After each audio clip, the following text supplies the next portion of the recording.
Meron tayong guys, ano guys, oh, sinuglaw, inilaw na tuna, tsaka inihaw na lempo.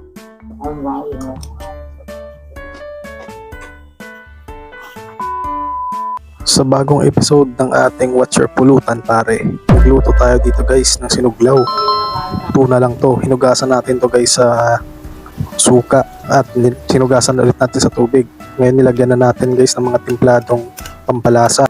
Kamatis, sibuyas, luya, suka at saka asin. Naglagay tayo ng sili guys, tsaka pinagaan natin ng kalamansi. Ako huli. Ilagay na rin natin dito guys yung ating mga hiniwang liempo guys.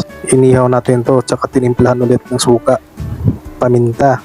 Tapos nilagyan natin guys ng pipino. Hinalo na natin dito guys yung ating sinuglaw. Masarap to ulam or pulutan. Sinuglaw is sinugba tsaka kinilaw guys. Pinagsama lang yan. Ito na yung ating finished product. At syempre pinarisan natin yan guys ng french fries. Nagprito lang tayo ng french fries dito guys. Tapos nilagyan natin ng sour cream powder para meron namang lasa at hindi pa umay sa french fries. Ito na yung ating finished product. Ano pa inaantay mo? Tagay na.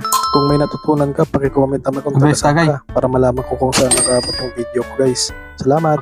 Sinuglaw, inilaw na tuna, tsaka inihaw na lempo.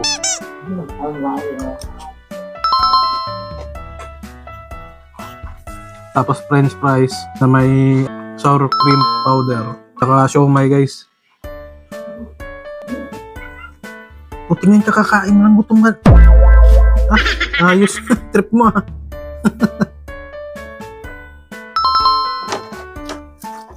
Kawalagaan.